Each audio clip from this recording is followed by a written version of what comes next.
आप सब लोगों को नमस्कार। पिछले लगभग 1 साल से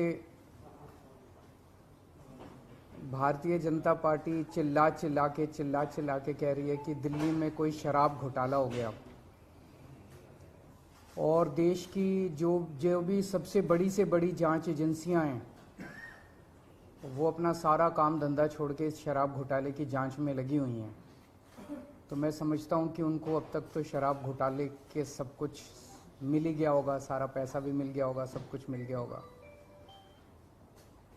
तो पहले 2-3 मिनट में इसी पे चर्चा करना चाहूँगा कि शराब घोटाले में जांच एजेंसियां कैसी जांच कर रही है, क्या मिला अभी तक। इसमें मनीष सिसोदिया जी जो कि फाइनेंस मिनिस्टर थे, डिप्टी चीफ मिनिस्टर थे, उनके ऊपर सबसे बड़ा आरोप ईडी ने और सीबीआई ने लगाया है कि मनीष सिसोदिया जी ने अपने 14 फोन तोड़ दिए। तो इन्होंने सबूत खत्म करने की कोशिश की। ये सारी जांच वांच करने के बाद इन एजेंसीज ने मनीष सिसोदिया पे आरोप लगाया कि 14 फोन तोड़ दिए। ये ईडी की चार्जशीट है, ईडी का डॉक्यूमेंट है ये, जिसमें इन्होंने ये 14 फोन का IMEI नंबर लिखा हुआ है कि ये वो 14 फोन है जो मनीष सिसोदिया के थे और जो मनीष सिसोदिया ने इन फोनों को डिस्ट्रक्ट कर दिया। ये ईडी के डॉक्यूमेंट में है। इसी के बाद ईडी की सीजर मेमो है। ईडी कुछ भी सीज करता है तो उसको मेमो, इन 14 में से ईडी खुद ही कह रही है सीजर मेमो कि 4 फोन हमारे पास हैं। ये इनका सीजर मेमो है, इंपाउंडिंग ऑर्डर 18 मार्च 2023 का और इंपाउंडिंग ऑर्डर 5 जनवरी 2023 का। 4 फोन उसमें से इनके पास हैं और एक सीबीआई का ये डॉक्यूमेंट है, एक फोन सीबीआई के पास है। तो 14 में से 5 फोन तो इनके अपने पास ही हैं जो कह रहे हैं कि मनीष सिसोदिया ने तोड़ दिए। उन 14 में से 5 फोन ईडी और सीबीआई के कब्जे में हैं, बाकी 9 फोन। तो जब इन्होंने ये आरोप लगाया, हम तो छोटे लोग हैं, हमारे पास इतने साधन नहीं थे, लेकिन फिर भी अपने सीमित साधनों से पिछले महीने 1.5 महीने में हमने भी थोड़ी जांच करी तो पता चला बाकी मोस्टली फोन, एक आध को छोड़ के वो भी पता चल जाएगा का, मोस्टली फोन जिंदा हैं, कोई ना कोई इस्तेमाल कर रहा है। और उन फोन को कोई वॉलंटियर के पास है, कोई कहीं है, कोई कहीं है, कोई ना कोई इस्तेमाल कर रहा है। वो मनीष जी के फोन नहीं है, वो कोई ना कोई इस्तेमाल कर रहा है। वो फोन जिंदा हैं और ये फैक्ट कि ये फोन जिंदा हैं ये ईडी को भी पता है और ये सीबीआई को भी पता है।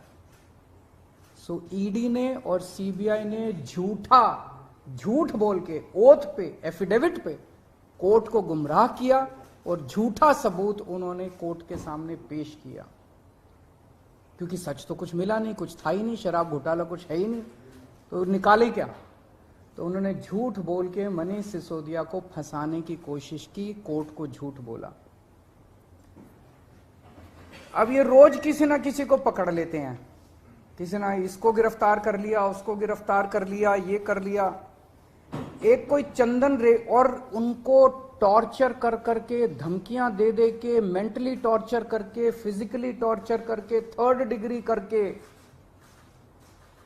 उनसे केजरीवाल का नाम ले लो, मनीष सिसोदिया का नाम ले लो, इनको फंसाओ, उनको किया जा रहा है।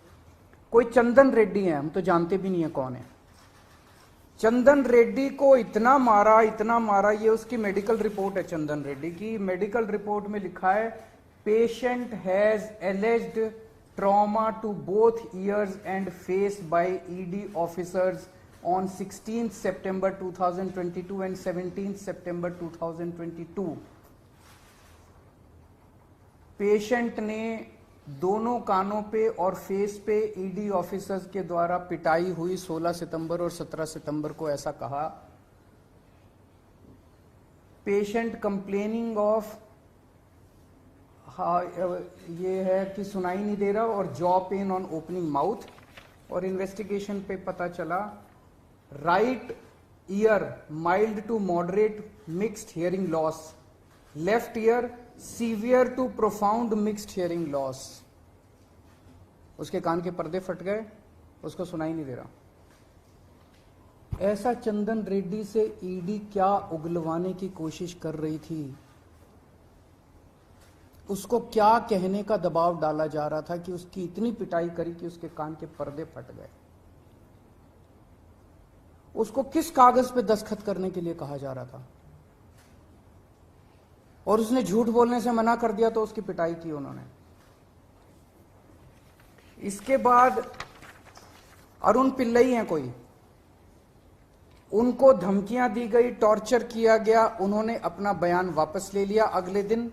उस दिन तो उनसे कुछ लिखवा लिया, कहीं साइन करा लिया, लेकिन उसके 2-4 दिन बाद उन्होंने कोर्ट में बयान दिया कि मुझे टॉर्चर करके बयान लिया गया। समीर महेंद्रू से टॉर्चर करके बयान लिया गया, उन्होंने अपना बयान वापस ले लिया। मनस्विनी से टॉर्चर करके बयान लिया गया, उन्होंने अपना बयान वापस ले लिया। भूषण बेलगवी से टॉर्चर करके, ये 5 नाम तो मेरे पास ही हैं, पता नहीं ऐसे कितने लोग हैं जिन लोगों को टॉर्चर कर करके बयान लिए गए। ये हो क्या रहा है? एक के बाद एक, एक के बाद एक, एक के बाद एक, जितने लोगों को ये बुला रहे हैं सबको मारते हैं, पीटते हैं, टॉर्चर करते हैं। एक ऐसा व्यक्ति है जिसे एक कमरे में उस व्यक्ति को बिठा रखा था, दूसरे कमरे में उसकी वाइफ को और उसके पिताजी को बिठा लिया, और उसको बोलते हैं कि या तो इस कागज पे साइन कर दे, नहीं तो तेरी पत्नी को और तेरे पिताजी को भी जेल भेज रहे हैं। ये चल क्या रहा है? मैं प्रधानमंत्री जी से पूछना चाहता हूं, ये चल क्या रहा है? जहां कोई घोटाला नहीं हुआ वहां पे कोशिश की जा रही है जबरदस्ती करके, लोगों से जबरदस्ती करके, मार के, पीट के, धमकियां देके बयान लिखवाने की। एक व्यक्ति है, उससे कहा गया कि कल देखते हैं तेरी बेटी, उसकी 2 जवान बेटियां हैं, कल देखते हैं तेरी बेटी कॉलेज कैसे पहुंचती है। ये जांच चल रही है इन लोगों के। एक व्यक्ति है, उसके वकील ने कोर्ट में खड़े होकर कहा कि हमारे मुवक्किल के, मेरे मुवक्किल के ऊपर दबाव डाला जा रहा है कि दिल्ली के पॉलिटिशियंस का, कोर्ट के अंदर खड़े होकर उसने बोला कि मेरे मुवक्किल के ऊपर दबाव डाला जा रहा है कि आप दिल्ली के पॉलिटिशियंस का नाम लीजिए। ये इनकी जांच चल रही है। इस सारी जांच करने के बाद, 1 साल जांच करने के बाद, ये आरोप लगाते हैं कि 100 करोड़ रुपए की रिश्वत ली गई और दी गई। वो 100 करोड़ रुपया कहां है? एक नया पैसा कहां है वो 100 करोड़ रुपया? सब इतनी 400 से ज्यादा रेड हो चुकी हैं। मनीष सिसोदिया जी के घर पे रेड हो गई, इतने सारे दूसरे लोग, वो पैसा मिल है कहां? एक नया पैसा नहीं मिला 100 करोड़ रुपए का, ना कोई ज्वेलरी मिली, ना कोई मनीष जी के घर पे गद्दे भी फाड़ दिए इन्होंने, उनके गांव भी हुआ है, उनके बैंक लॉकर भी छान मारे, कुछ नहीं मिला 100 करोड़ में से। फिर आरोप लगाया कि 100 करोड़ रुपया गोवा के चुनाव में इस्तेमाल हुआ है। जी, गोवा के हमारे जितने वेंडर्स थे जिनसे हमने काम कराया था, सारे वेंडर्स पे रेड मार चुके हैं लोग। सारे वेंडर्स को इन गिरफ्तार कर करके स्टेटमेंट ले चुके, वहां कुछ नहीं मिला, सारी पेमेंट चेक से हुई है हमारी। सारा हिसाब किताब इलेक्शन कमीशन को दिया हुआ, वहां भी कुछ नहीं मिला। गोवा चुनाव के अंदर इनको धेला नहीं मिला, तो पैसा गया कहां? अगर रिश्वत ली तो पैसा गया कहां? अरे पैसा तो तब मिलेगा ना जब रिश्वत ली गई होगी और रिश्वत दी गई होगी। आज मैं इस प्रेस कॉन्फ्रेंस में कह रहा हूं कि 17 सितंबर को शाम को 7 बजे मैंने नरेंद्र मोदी को 1000 करोड़ रुपए दिए थे। कर लो गिरफ्तार उनको। ऐसे तो कोई भी इस देश में खड़ा होकर कुछ भी कह देगा।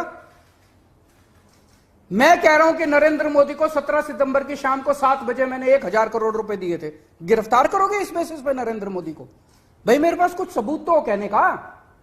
कोई तो मैं कहूंगा भाई मेरे पास ये सबूत है, मैंने दिए थे। ऐसे ही कोई कुछ भी खड़ा होकर कह देगा और गिरफ्तार कर लोगे। 100 करोड़ रुपए दिए, 100 करोड़ रुपए दिए गोवा चुनाव। अरे कहां है सबूत? कोई सबूत नहीं है। ये पॉलिसी इतनी शानदार पॉलिसी थी, ट्रांसपेरेंट पॉलिसी थी, जो भ्रष्टाचार खत्म कर देती पूरे के पूरे शराब सेक्टर में। ये इस बात से साबित होता है कि ये पॉलिसी जब पंजाब में लागू की गई, पूरी कॉपी पेस्ट पॉलिसी है, जब पंजाब में लागू की गई तो इस पॉलिसी से 50% रेवेन्यू 1 साल के अंदर बढ़ गया। 50% रेवेन्यू दिल्ली के अंदर इन्होंने लागू नहीं की करने दी, पंजाब के अंदर इनकी चली नहीं, क्योंकि पंजाब एक फुल स्टेट है। तो मैं मोदी जी को कहना चाहता हूं, मोदी जी अगर केजरीवाल भ्रष्टाचारी है तो फिर इस दुनिया के अंदर कोई ईमानदार नहीं है। मुद्दा भ्रष्टाचार है ही नहीं, मुद्दा भ्रष्टाचार की जांच है ही नहीं, मुद्दा शराब घोटाला है ही नहीं। ऐसा शख्स देश का प्रधानमंत्री जो सर से लेकर पैर तक भ्रष्टाचार के अंदर डूबा हुआ है, उसके लिए भ्रष्टाचार मुद्दा कैसे हो सकता है? पिछले मार्च के आखिरी हफ्ते के अंदर मैंने इतने सारे असेंबली के अंदर इतने सारे गिनाए थे भ्रष्टाचार जो इन्होंने किए हैं, इतने भ्रष्टाचार गिनाए थे। इन्होंने तो मेरे को तभी कह दिया था उस दिन, जिस दिन असेंबली में मैंने स्पीच दी थी, शाम को संजय सिंह का मैसेज आया कि अरविंद जी अब अगला नंबर आपका है। कल सत्यपाल मलिक जी ने एक इंटरव्यू दिया, मैं वो सुन रहा था। सत्यपाल मलिक जी ने कहा मोदी जी को भ्रष्टाचार से कोई परहेज नहीं है। ये मैं तो नहीं कह रहा हूं, ये तो उनके अपने गवर्नर कह रहे हैं। सत्यपाल मलिक जी कौन है? सत्यपाल मलिक जी मोदी जी के बहुत खास लोगों में गिने जाते थे। उन्हें पहले उन्होंने जम्मू कश्मीर का गवर्नर बनाया, फिर उन्हें गोवा का गवर्नर बनाया, फिर उन्हें मेघालय का गवर्नर बनाया। उन्होंने कहा कि मेरे जो इंटरेक्शन हुए मोदी जी के साथ, उसमें पता चला है कि मोदी जी को भ्रष्टाचार से किसी तरह का परहेज नहीं है। उसी इंटरव्यू में उन्होंने कहा कि इन लोगों के कुछ मुख्यमंत्री हैं जो भ्रष्टाचार करते हैं, खूब पैसे इकट्ठे करते हैं, लेकिन वो सारा पैसा मुख्यमंत्री अपने पास नहीं रखते, वो पैसा ऊपर भेजते हैं और वहां से वो पैसा उनकी दोस्त की कंपनियों के अंदर इन्वेस्ट होता है। मैंने भी तो इसी तरह का कुछ कहा था अपने उसमें। तो चलो मेरी बात तो नहीं मानी, अब तो गवर्नर इनके अपने गवर्नर कह रहे हैं। तो ऐसा व्यक्ति जो इतना भ्रष्टाचार कर रहा है, उसके लिए भ्रष्टाचार मुद्दा हो ही नहीं सकता। उनके लिए भ्रष्टाचार मुद्दा थोड़ी है। तो फिर ये आम आदमी पार्टी के पीछे क्यों पड़े हैं? 75 साल के भारत के इतिहास में किसी एक पार्टी को इतनी बुरी तरह से टारगेट नहीं किया गया जिस तरह से आम आदमी पार्टी को ये लोग टारगेट कर रहे हैं। नंबर 2 को गिरफ्तार कर लिया, नंबर 3 को गिरफ्तार कर लिया, और उनको गिरफ्तार करने का तो मकसद इनका यही था कि मेरी गर्दन तक पहुंचना। तो अब ये मेरे पीछे पड़े हैं, मुझ तक पहुंचने की कोशिश कर रहे हैं। किसी पार्टी को इस तरह से नहीं टारगेट किया गया जिस तरह से आम आदमी पार्टी को टारगेट किया गया। उसका एक कारण है, वो कारण है कि 75 साल के बाद आम आदमी पार्टी ने इस देश को एक ऐसी उम्मीद दी है जो कि कोई पार्टी नहीं दे पाई। गुजरात के अंदर 30 साल से बीजेपी की सरकार है, उसमें 12 साल प्रधानमंत्री मोदी जी खुद वहां पे मुख्यमंत्री रहे। 30 साल के अंदर ये एक सरकारी स्कूल ठीक नहीं कर पाए, एक भी सरकारी स्कूल ठीक नहीं कर पाए। जब मोदी जी को फोटो खिंचवाने के लिए सरकारी स्कूल में जाना था तो एक टेम्पोरेरी क्लास, एक टेंट के अंदर टेम्पोरेरी क्लास बनानी पड़ी इनको फोटो खिंचवाने के लिए। फोटो खिंचवाने लायक सरकारी स्कूल भी नहीं बना पाए। और 5 साल के अंदर दिल्ली के हमने सारे सरकारी स्कूलों का कायाकल्प कर दिया। 5 साल के अंदर हमने सारे सरकारी स्कूल ठीक कर दिए। इस देश के लोगों को आम आदमी पार्टी ने एक उम्मीद दी है कि केवल आम आदमी पार्टी उनकी गरीबी दूर कर सकती है, उनको शिक्षित कर सकती है, उनके बच्चों को रोजगार दे सकती है। आम आदमी पार्टी ने इस देश के लोगों को उम्मीद दी है। प्रधानमंत्री जी उस उम्मीद को कुचलना चाहते हैं। प्रधानमंत्री जी नहीं चाहते कि वो उम्मीद आगे बढ़े, क्योंकि अभी तक इन सारी पार्टियों को की मिलके जो लूट चल रही थी, अगर इनको स्कूल बनवाने पड़ गए, इनको अस्पताल बनवाने पड़ गए, तो उनको लूटने के लिए पैसे नहीं बचेगा। तो कल इन्होंने मेरे को बुलाया है, मैं जाऊंगा कल सीबीआई में, और मैं फिर से अंत में यही कहना चाहता हूं कि प्रधानमंत्री जी, अगर केजरीवाल चोर है, केजरीवाल भ्रष्टाचारी है, तो इस दुनिया में कोई ईमानदार नहीं है।